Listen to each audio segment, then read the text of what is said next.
आज के सत्र में हम महाभारत वन पर्व के नलोपाख्यान पर्व के अध्याय 53 के अंतर्गत नल दमयंती के परस्पर अनुराग के मनोहर श्री गणेश हेतु आपकी सेवा में उपस्थित हैं।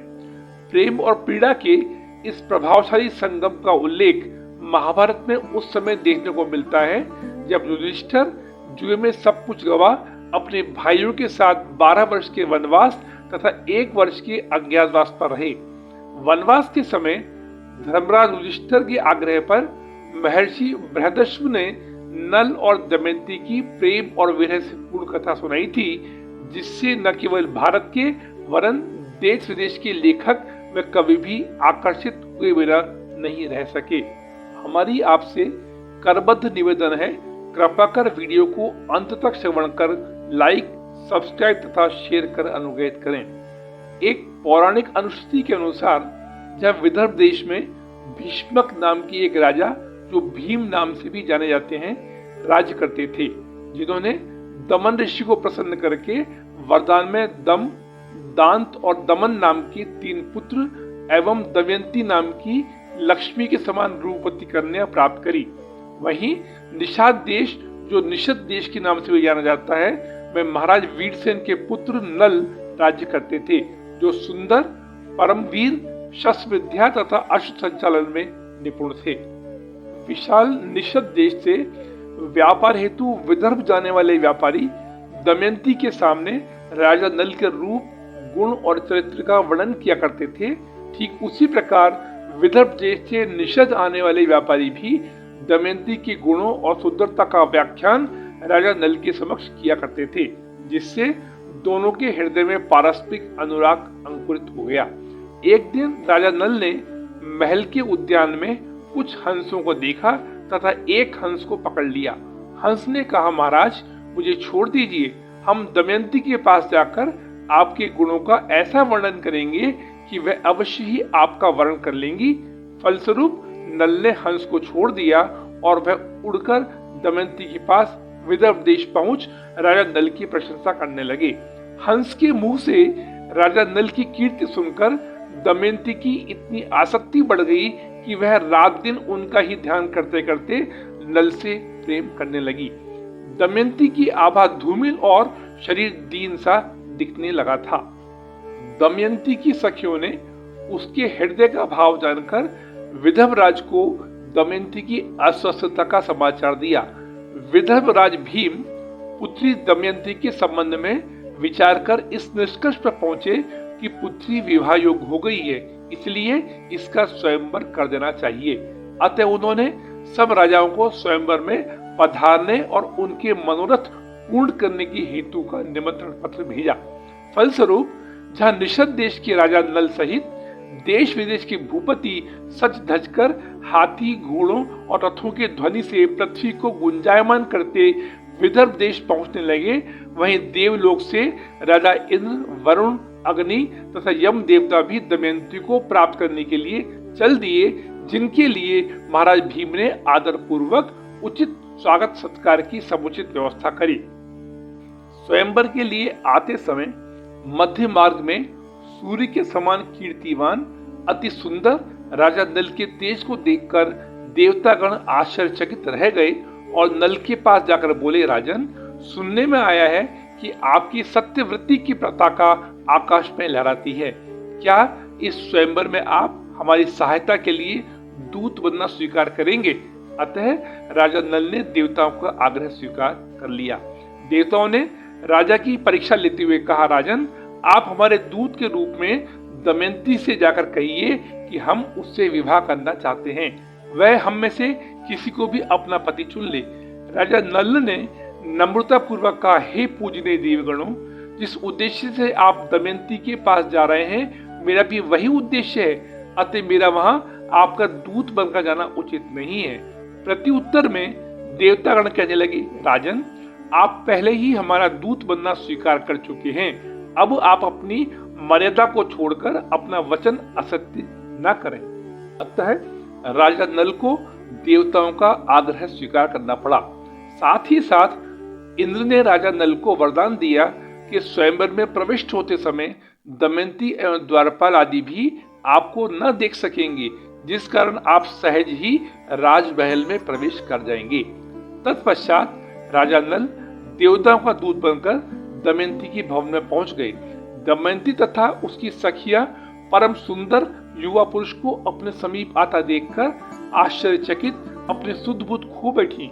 राजा नल ने दमयंती को अपना परिचय देकर कहा, हे देवी, मैं इंद्र, वरुण, यम और अग्नि देवता का दूत बनकर आपके पास आया हूँ। यह देवगण आपसे विवाह करना चाहते हैं, अतः आप इनमें से किसी का भी वर्ण कर सकती हैं। दमयंती ने राजा नल का परिचय पाकर कहा, हे महीपति, मैं तो पूर्व में ही आपको अपना वर मान आपके चरणों में अपना सर्वस्व समर्पित कर चुकी हूँ। अतः कृपया इस तुच्छ दासी को अपने चरणों में स्थान दीजिए। यदि आप मुझे स्वीकार नहीं करेंगे तो मैं अपने प्राण त्याग दूंगी। बंधुजनों, यद्यपि राजा नल दमयंती को चाहते थे, फिर भी उन्होंने अपने कर्तव्य पर अडिग रहते हुए ईमानदारी से देवगणों के ऐश्वर्य, प्रभाव आदि का वर्णन दमयंती के समक्ष कर दूत के कर्तव्य का पूर्ण निवार किया। लेकिन दमयंती स्वर्ग के ऐश्वर्य तथा प्रकाश भ्रम से क्षणिक भी विचलित नहीं हुई। राजा नल ने पुनः प्रयास करते हुए कहा, हे शुभे, देवताओं को छोड़कर मुझ साधारण मनुष्य के प्रति आपकी चाहत कदापि तर्कसंगत व उचित नहीं है। अतः आप उन्हीं से अनुराग करें, क्योंकि देवताओं को क्रोधित करने पर मनुष्य की मृत्यु भी संभव है। यह सुन दमयंती विचलित हुई तथा नेत्रों से अश्रुधारा प्रभावित होने लगी। दमयंती कहने लगी, हे अवनीश, मैं देवताओं को नतमस्तक प्रणाम कर आपको ही अपना पति मानती हूँ। इतना कुछ सुनने के बाद भी राजा नल ने स्वयंवर में दमयंती को देवताओं को ही वर चुनने का परामर्श दे विदा ली तथा देवताओं को समस्त वृत्तांत सुनाया। बंधुजनों, हमारी आपसे सविनय निवेदन है, कृपा कर सच्चे सनातनी होने के नाते कमेंट बॉक्स में राधे राधे अवश्य लिखकर सनातन धर्म को पुष्ट करने की दिशा में अपना योगदान प्रदान कर कृतार्थ करें। बंधुजनों, स्वयंवर सभा प्रारंभ होने पर चारों देवता राजा नल का रूप धारण कर महारथ भीम के समीप बैठ गए।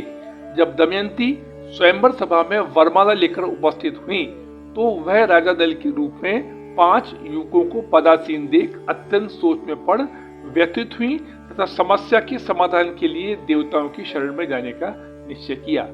दमयंती ने देवताओं से प्रार्थना करते हुए कहा, हे आराध्य एवं परम पूज्य देवगणों, आपको विदित है कि राजा नल की प्राप्ति के लिए मैं चिरकाल से न केवल तप व्रत कर रही हूँ, वरन वाणी तथा मन से अपना पति परमेश्वर भी स्वीकार कर चुकी हूँ। अतः हे भगवान, यदि मैं पतिव्रत धर्मा हूँ तो मेरे सत्य धर्म के प्रताप से सभी ऐश्वर्यशाली देवगण अपने अपने रूप में प्रकट हों तथा मुझे प्राणनाथ राजा नल के दर्शन कराकर अनुग्रहित करें, जिससे मैं नरपति का वरण कर सकूं। अतः पतिव्रत धर्म के सम्मान में प्रार्थना स्वीकार करते हुए देवताओं ने प्रसन्न होकर दमयंती को देवता तथा मनुष्य में भेद करने की शक्ति प्रदान करी। फलस्वरूप दमयंती ने राजा दल को पहचान उनके कंठ में जयमाला डाल दृढ़ निष्ठा तथा पतिव्रता के प्रभाव से पति रूप में नल को प्राप्त किया। नल दमयंती को आशीर्वाद दे देवतागण वापस स्वर्गलोक चल दिए, जिन्हें मार्ग में द्वापर और कलयुग मिले, जिन्होंने बताया कि वे दमयंती के स्वयंवर के लिए जा रहे हैं। प्रत्युत्तर में इंद्र ने हंसते हुए कहा कि स्वयंवर तो संपन्न हो गया तथा दमयंती ने नल का वरण कर लिया। यह सुनकर जहां द्वापर खामोश रहे, वहीं कली ने क्रोध में आकर नल से प्रतिशोध लेने की प्रतिज्ञा कर ली।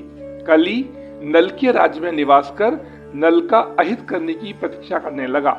नल और दमयंती की 2 संतानें हुई, पुत्री इंद्रसेना और पुत्र इंद्रसेन, जिनमें से इंद्रसेना का विवाह पांचाल नरेश मुग्धल के साथ संपन्न हुआ। नल का अहित करने के अवसर की प्रतीक्षा में कली 12 वर्षों तक उनके राज्य में निवास करते रहे, किंतु उसे सर्वगुण संपन्न सदाचारी प्रजापालक और प्रतापी राजा नल, जिनकी कीर्ति की गाथा हर दिशा में गाई जाती थी, पर अपना प्रतिकूल प्रभाव डाल सकने हेतु कोई दोष नहीं मिल सका। एक दिन सहसा ही राजा नल असावधानी वश शौचादि के बाद अपने नियमों के प्रति सुस्त होते हुए बिना आचमन किए संध्या वंदन करने लगे। अतः कली को उचित अवसर मिल जाने की वजह से वह नल के मस्तक पर सवार हो गया। फलस्वरूप उनकी बुद्धि मंद हो गई तथा उनके द्वारा लिए जाने वाले निर्णय प्रभावित होने लगे। साथ ही कली नल के भाई पुष्कर, जो राजा नल से द्वेष रखता था, के पास गया और उससे नल के साथ चौसर खेलने का आग्रह करवाया कि वह पुष्कर के साथ चौसर खेल उसका सब जीत ले। इस प्रकार चौसर का खेल प्रारंभ हुआ, जिसमें कली के प्रभाव स्वरूप नल सारी बाजी हारते चले गए और अपना राजपाट, साम्राज्य आदि दांव पर लगा पराजित हुए। अंत में उनके पास अपनी पत्नी दमयंती के अलावा कुछ भी शेष नहीं बचा। नल अपनी पत्नी दमयंती को भी दांव पर लगाने वाले थे, किंतु अच्छे विचारों और संस्कारों ने उन्हें ऐसा करने से रोक दिया। लेकिन तब तक वह अपना सर्वस्व खो चुके थे। उन्हें याद आ गया कि यह उनकी धर्मपत्नी दमयंती है, जिसको विवाह में आशीर्वाद देने के लिए इंद्र आदि देवताओं को भी आना पड़ा था। जैसे ही नल चौसर में पराजित हुए, राजा पुष्कर ने अपनी द्वेषता को जाहिर करना प्रारंभ किया। राजा पुष्कर ने अपने नगर में घोषणा कर दी कि जो कोई नल दमयंती की किसी भी प्रकार मदद करेगा, उसे फांसी की सजा दे दी जाएगी। इसलिए चाहकर भी प्रजा ने नल दमयंती की कोई मदद नहीं करी। यह सब देख दमयंती ने अपने दोनों बच्चों को अपने मायके भेज दिया। अंततः एक गलत निर्णय और चौसर में सब कुछ हारने तथा अपने ही नगर में 3 दिनों तक भूखे प्यासे भटकने के बाद मात्र एक वस्त्र एवं दयनीय दीन अवस्था में नल दमयंती राजपाट छोड़कर जंगल की ओर चल पड़े। बंधुजनों, अपने राज्य से बेदखल होने के बाद भूख प्यास से तड़पते नल दमयंती जंगल में भटक रहे थे। तभी सोने के रंग वाले 2 पक्षियों को दाना चुगते हुए देखकर नल ने सोचा कि इन्हें पकड़कर यदि बेचा जाए तो कुछ धन मिल जाएगा। अतः नल ने पक्षियों को पकड़ने के हेतु से अपना एकमात्र वस्त्र उन पर फेंका, किंतु देव योग से वह पक्षी उस वस्त्र को लेकर उड़ गए। यह देखकर नग्न नल ने अपनी पत्नी के सामने लज्जा से सर झुका लिया। अपने पति की ऐसी दशा देखकर दमयंती बहुत दुखी हुई और नल को सांत्वना दी। एक रात्रि जब दमयंती घोर निद्रा में थी, तब नल ने स्वयं को धिक्कारा कि मेरे ही कारण मेरी पत्नी की यह दशा हुई है। अतः यदि मैं इसका त्याग कर अन्यत्र चला जाऊं तो दमयंती किसी प्रकार अपने पिता के पास पहुंच जाएगी, अन्यथा मेरे साथ रहने पर तो इसे दारुण दुख ही मिलेगा।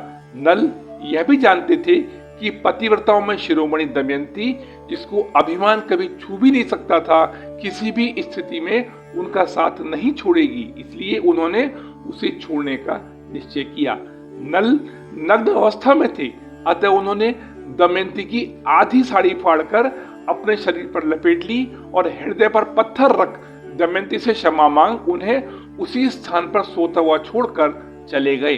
जब दमयंती उठी तो अपने पति को अपने पास नहीं देखकर जोर जोर से विलाप करती हुई जगह जगह ढूंढने लगी और भटकती हुई एक जंगल में पहुंच गई, जहां एक अजगर ने उसे अपने पाश में जकड़ लिया और निगलना चाहा। दमयंती जोर जोर से चीख रही थी, जिसकी आवाज समीप से गुजर रहे व्याध ने सुन अजगर को मार दमयंती के प्राणों की रक्षा करी। स्वभाव से दुष्ट व्याध ने दमयंती के प्राणों की रक्षा तो करी, किंतु दमयंती का सौंदर्य देखकर वह उस पर मुग्ध हो गया।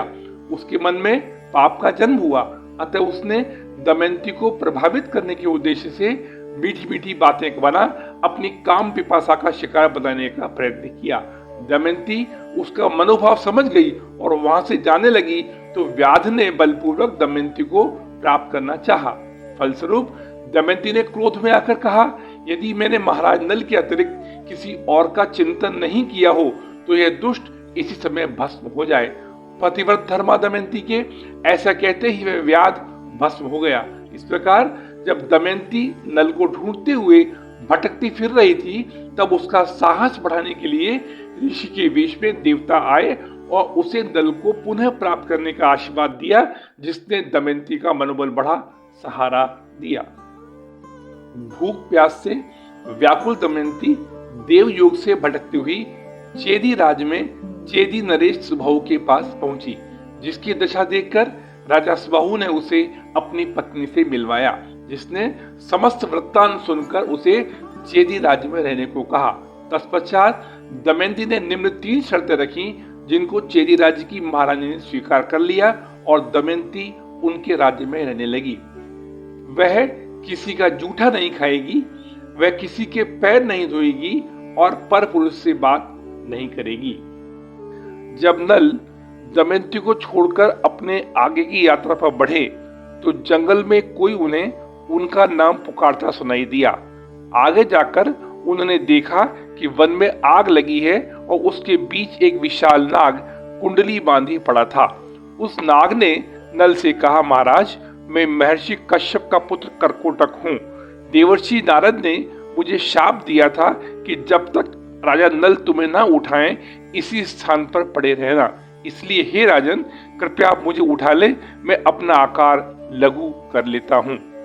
बंधुजनों, यहाँ ये बताना नितांत आवश्यक है कि जहाँ नल को अग्निदेव का यह वरदान था कि वह कहीं भी अग्नि प्रकट कर सकते हैं और अग्नि में उनका दाह भी नहीं होगा, वहीं वरुण देव के वरदान स्वरूप कहीं भी जल प्रकट कर सकते थे। अतः जब नल दावानल से नागराज कर्कोटक को बाहर लाए तो कर्कोटक बोला, राजन, तुम मुझे कुछ कदम गिनकर चलते हुए कुछ और दूरी तक छोड़ दो, किंतु भूल कर भी अपने मुख से 10 शब्द का उच्चारण नहीं करना, अन्यथा मैं तुम्हें डस लूंगा। इस प्रकार नल कदम गिनते हुए बढ़ने लगे और 10वां कदम पड़ते ही भूलवश उनके मुख से 10 शब्द निकला। फलस्वरूप तत्काल कर्कोटक ने उन्हें डस लिया, जिसके विष के प्रभाव से नल का रूप काला और कद छोटा हो गया। व्यथित नल ने कहा, नागराज, मैंने आपके प्राणों की रक्षा करी है और तुमने मुझे ही डस लिया। जिसके प्रत्युत्तर में कर्कोटक ने कहा, राजन, आप इतना कष्ट कली के कारण ही भोग रहे हो, जो सदैव आपको ढूंढता रहता है। मेरे विष के प्रभाव से आपका रूप और कद बदल गया है, अतः अब कली आपको पहचान नहीं पाएगा। अब आप कुछ काल अयोध्या नरेश ऋतुपर्ण के पास रहो। यह कहकर कर्कोटक ने नल को 2 दिव्य वस्त्र दिए और अंतर्ध्यान हो गया। राजा नल अयोध्या पहुंचे और अयोध्या नरेश ऋतुपर्ण के यहाँ बाहुक के नाम से एक सारथी की नौकरी करने लगे, जिनकी स्वामी भक्ति, अश्व कौशल और बेहतरीन खाना पकाने की कला से प्रसन्न होकर ऋतुपर्ण प्रति माह उन्हें 10,000 स्वर्ण मुद्रा दिया करते थे।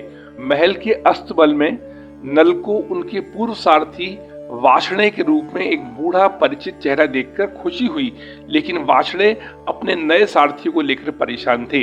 वाषणे वही वफादार सारथी था जिसको महारानी दमयंती ने अपने बच्चों को सौंपा था और जो उन्हें दमयंती के माता पिता के महल तक ले गया था। लेकिन वही वाषणे कद और रूप बदलने के कारण नल को पहचान नहीं पा रहा था। उधर जब विदर्भ देश में राजा भीष्मक, जो भीष्म नाम से भी जाने जाते थे, ने अपनी लक्ष्मी के समान रूपवती पुत्री दमयंती और जामाता के बारे में सुना तो बहुत दुखी हुए। अतः उन्होंने सुदेव नामक एक ब्राह्मण को अपनी पुत्री को ढूंढने चेदी देश भेजा। सुदेव चेदी देश की महारानी से मिला और याचना करी, महारानी जी, मैं राजा भीम के राज्य विदर्भ से आया हूँ और विदर्भ कुमारी दमयंती की तलाश कर रहा हूँ। कल मैंने आपकी सैरेंद्री देखी और प्रथम दृष्टया में वह दमयंती प्रतीत होती है। दमयंती के पास एक विशेष जन्म चिन्ह है। मैं आपसे अनुरोध करता हूँ, कृपया आप स्वयं जांचकर यह सुनिश्चित करने का कष्ट करें कि यह दमयंती है या नहीं। आपकी बड़ी कृपा होगी। अतः रानी माँ ने पता लगाने का आश्वासन दिया। तत्पश्चात रानी माँ एक कोने में नल के वियोग में सादे कपड़ों में बैठी दमयंती, जिसके चेहरे और शरीर पर हमेशा पवित्र राख लगी रहती थी, के पास गई और कहा, देवी, मैं राख से ढका तुम्हारा चेहरा देखकर थक गई हूँ, अतः आज मैं उसे धोना चाहती हूँ। दमयंती का मुख धुलते ही रानी माँ ने उसकी भुवों के बीच शुभ कमल के आकार के जन्म चिन्ह तिल को देख विदर्भ देश की राजकुमारी दमयंती को पहचान गले लगा लिया। तत्पश्चात एक भव्य पालकी की व्यवस्था करी गई तथा सम्मान पूर्वक दमयंती विदर्भ दूत सुदेव के संरक्षण में घर लौट माता पिता और अपने जुड़वा बच्चों से मिली। बंधुजनों, उधर जब तक दमयंती को नल नहीं मिल गया उसे चैन नहीं मिला। दमयंती को एहसास हुआ कि शायद उसने पहचान में न आने की हेतु से अपना वेश बदल लिया है। दमयंती ने अपने पिता से किसी भी प्रकार अपने पति को ढूंढने को कहा। यह सुनकर राजा ने दूतों को दुनिया भर में खोज करने का निर्देश दिया, किंतु नल नहीं मिल सके। तत्पश्चात दमयंती ने दूतों को निम्न गीत गाते हुए गांव-गांव, शहर-शहर अन्वेषण करने का निर्देश दिया और कहा कि जैसे ही प्रत्युत्तर में कोई भी प्रतिक्रिया मिले मुझको सूचित करें। प्रिय जुआरी, तुमने कपड़ा काट दिया और मुझे गिराकर छोड़ दिया सबसे गहरे दुख में। दूतों ने दूर दूर तक यात्रा करी। वह शहर शहर, सड़कों पर, राज दरबारों में और गांव-गांव बरगदों के सामने उपरोक्त गीत गाते फिरते थे। अंत में दूत अयोध्या शहर पहुंचे और राजा ऋतुपर्ण के दरबार में गीत गाया, जहां नल ने उन्हें पहचान लिया, किंतु कुरूप होने के कारण दूत नल को नहीं पहचान पाए। अंततः एक दूत कुछ समाचार लेकर आया और कहा, राजकुमारी जी, मैं अयोध्या शहर में राजा ऋतुपर्ण के दरबार में गीत गा रहा था। किसी ने जवाब नहीं दिया, परंतु जैसे ही मैं वहां से निकला, एक काला ठीगना आदमी जो राजा का सारथी था मेरे पास आया और बोला, जब कोई मनुष्य थका हुआ हो और उसका आखिरी कपड़ा भी पक्षियों के कारण खो गया हो, ऐसे अभागे आदमी को पत्नी को माफ कर देना चाहिए। बंधुजनों, दमयंती ने खुशी से कहा, निश्चित रूप से यह नल ही है, लेकिन मैं अपने निश्चिंतता के लिए कुछ और परीक्षण करूंगी। फलस्वरूप दमयंती ने अपनी माँ के साथ मिलकर एक गुप्त योजना बनाई और एक सुबह सुदेव ने अयोध्या नरेश ऋतुपर्ण के दरबार में पहुंच यह घोषणा करी कि रानी दमयंती का पहला पति खो गया है तथा कल सुबह स्वयंवर में वह दूसरा पति चुनेंगी। यात्रा में विलंब हो जाने के कारण समय पर सूचना नहीं पहुंचा पाने के लिए मैं क्षमा प्रार्थी हूँ। ऋतुपर्ण सदैव से दमयंती की ओर आकर्षित थे, अतः उन्होंने बिना विलंब सारथी बाहुक को बुला आदेश दिया कि कल रानी दमयंती का दूसरा स्वयंवर आयोजित हो रहा है। मुझे प्रातः तक विदर्भ देश पहुंचना होगा। मात्र आप ही अश्व संचालन में निपुण हो और एक दिन में विदर्भ पहुंचा सकते हो। अश्व तैयार करो। नल स्तब्ध रह गए और सोचने लगे, क्या दमयंती का मेरे प्रति प्रेम खत्म हो गया है जो वे दूसरी शादी कर रही है। अंततः इस निष्कर्ष पर पहुंचे कि उसके साथ जो हो रहा है उसके लिए मैं स्वयं जिम्मेदार हूँ। बंधुजनों, बाहुक ने पतले कमजोर दिखने वाले घोड़ों का चयन किया, अतः ऋतुपर्ण को आश्चर्यचकित देख नल ने कहा, महाराज आप चिंता नहीं करें, ये आपको निराश नहीं करेंगे। फलस्वरूप ऋतुपर्ण रथ पर आरूढ़ हो गए। नल ने घोड़ों को सहलाया और उनके कानों में प्रोत्साहन के शब्द फुसफुसाए। वार्ष्णेय ने दूसरे सारथी के रूप में उनका स्थान लिया। नल ने घोड़ों को पीठ पर हल्के से लगाम फिराई और वह पवन वेग से इस प्रकार भागने लगे कि आबादी क्षेत्र उनके सामने से धुंधला होकर गुजर रहा था। तभी ऋतुपर्ण चिल्लाए, सारथी रुको, मेरा अंग वस्त्र उड़ गया है। बाहुक ने उत्तर दिया, राजन मैं पीछे नहीं मुड़ सकता, हम उस स्थान से मीलों दूर निकल चुके हैं। कुछ पलों बाद रथ फलों से लदे बेली का पेड़ के पास से गुजरा, जहां राजा कुछ पल रुके और बाहुक से कहा, मैं आपको गणना करने की अपनी शक्तियां दिखाता हूँ। राजा ने बाहुक को सामने की दो शाखाओं पर पत्तों और फलों की संख्या बताई और कहा, आप चाहें तो सत्यापन भी कर सकते हो। नल जिज्ञासावश पत्ते और फल गिनने लगा, जिसमें उन्हें थोड़ा वक्त लगा। राजा ने गणना पूरी होने का इंतजार किया। बाहुक ने कहा, महामहिम आप निश्चिंत रहे, हम सही रास्ते पर हैं और समय से पहले विदर्भ पहुंच जाएंगे। कृपया आप मुझको अपना कौशल सिखाने की कृपा करें, मैं भी अश्वों के बारे में आपको अपना ज्ञान दूंगा।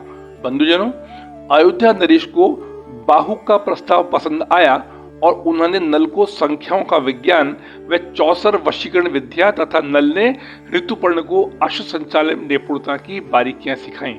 तत्पश्चात राजा ने नल से आग्रह किया, विलंब हो रहा है, चलो यात्रा प्रारंभ करो। फलस्वरूप नल ने पुनः पवन वेग से उड़ान भरी और विदर्भ की सीमा तक पहुंच गए।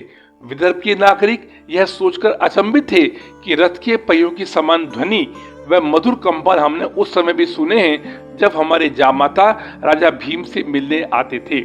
उधर ध्वनि व मधुर कंपन सुनकर अस्तबल में घोड़े अपने पसंदीदा दोस्त की याद कर खुशी से किलकारियां भर रहे थे। हाथी और मोर जैसे बारिश के बादलों की गड़गड़ाहट सुनकर खुशी से चिल्लाने लगे थे। जैसे ही रथ महल में रुका, दमयंती दौड़ती हुई छत पर आ गई। ऋतुपर्ण ने चारों ओर देखा, स्वयंवर की कोई तैयारी नहीं दिख रही थी। शर्मिंदा होकर उसने दिखावा किया कि वह शिष्टाचार भेंट पर आया है। राजा भीम, जो दमयंती और महारानी की योजना के बारे में नहीं जानते थे, आश्चर्यचकित तो हुए, फिर भी उन्होंने अयोध्या नरेश ऋतुपर्ण का सम्मानपूर्वक स्वागत और कुछ दिन रुकने का आग्रह किया। दमयंती ने बाहुक के रूप में सारथी नल को देखा, जो प्रथम दृष्टिया में नल जैसा नहीं दिखता था, लेकिन उसने सारथी की पहचान का पता लगाने के लिए कुछ परीक्षण करने का फैसला किया। दमयंती ने अपने सैरेंद्री केशनी से कहा, महाराज ऋतुपर्ण अपने सारथी की पाक कला देखना चाहते हैं। जाओ और रसोई में बाहुक की मदद करो। अगर वह आपसे पानी या आग जलाने के लिए कहे तो उन्हें लाने में काफी देर करें और जो कुछ घटित होता है उसे छुपकर देखें में मुझे बताएं। केशिनी चली गई और कुछ समय बाद उत्साहित लौट बोली, राजकुमारी जी, जब मैं बाहुक की मदद करने गई तो उसने भोजन तैयार करने के लिए पानी और आग जलाने के लिए एक जलती हुई छड़ी मांगी। मैंने उसे बहुत इंतजार करवाया। मैं छुपकर देखती रही। धैर्य खोकर बाहुक ने खाली बर्तनों को देखा, वह जल से भर गए। तत्पश्चात उसने कुछ वनस्पति रेशे लिए और उन्हें सूर्य की किरणों के सामने रखा और वे जल उठे।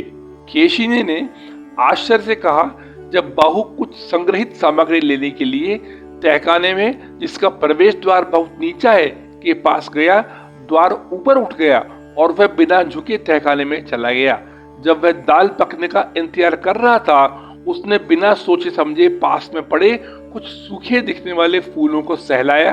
वे जीवित, ताजा और चमकदार हो गए। अब दमयंती का दिल तेजी से धड़क रहा था, क्योंकि देवताओं के आशीर्वाद स्वरूप यह कला सिर्फ नल के पास थी। दमयंती ने खुद से कहा, नल, यह तो तुम ही हो।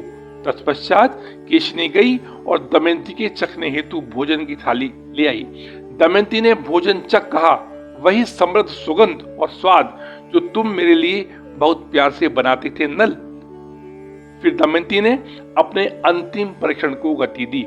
दमयंती के निर्देश पर केशिनी को पुनः रसोई में आता देख बाहुक आश्चर्यचकित रह गया, क्योंकि अब उसके साथ दो जुड़वा बच्चे इंद्रसेन और इंद्रसेना भी थे।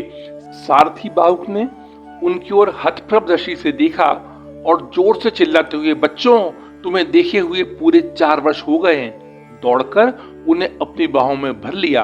उक्त घटनाक्रम की सूचना केशिनी ने दमयंती को दी। बंधुजनों, इस प्रकार दमयंती ने नल को पहचान लिया और बाहुक रूपी नल के कंठ में पुनः वरमाला डाल दी। उक्त घटनाक्रम को देखकर जब अयोध्या नरेश ऋतुपर्ण आश्चर्यचकित हुए, तब बाहुक ने उन्हें सत्य बताया। जैसे ही नल ने नागराज करकोटक के द्वारा दिए दिव्य वस्त्रों को धारण किया, नल अपने वास्तविक रूप में आ गए। नल ने क्रोध से कली की ओर देखा। कली ने कहा, मुझ पर क्रोधित मत हो नल, मैंने तुम्हें छोड़ दिया है और अब परेशान नहीं करूंगा। नल ने कली को क्षमा कर दिया और प्रस्थान से पूर्व कली ने नल को वरदान भी दिया कि जो कोई तुम्हारी कहानी सुनेगा उसे कभी दुर्भाग्य का अनुभव नहीं होगा। पूरा विदर्भ जश्न में डूब गया। ऋतुपर्ण ने खुशी से नल को गले लगा लिया। महाराज भीम और ऋतुपर्ण ने दोनों को अनेकानेक उपहार और धन संपत्ति दी, क्योंकि राजा नल अयोध्या नरेश के अनुग्रह से संख्याओं के विज्ञान व 64 वशीकरण विद्या में निपुण हो चुके थे। अतः उन्होंने अपने भाई पुष्कर को द्यूत की चुनौती दी और एक ही बाजी में पुष्कर का सारा धन और साम्राज्य जीत लिया, किंतु दमयंती के कहने पर केवल अपना भाग रख बाकी संपत्ति पुष्कर को लौटाकर क्षमा भी किया। परिणाम स्वरूप बहुत समय तक वह दोनों सुखपूर्वक साथ रहे। बंधुजनों, सनातन धर्म को पुष्ट करने की दिशा में आप सभी सनातन प्रेमियों के सहयोग की अपेक्षा के साथ हम अपना साधुवाद प्रेक्षित करते हुए वाणी को अगले सत्र तक विराम देने के लिए क्षमा प्रार्थी हैं। अतः अगले सत्र में मिलने की तीव्र इच्छा के साथ ओम गणेशाय नमः। धन्यवाद।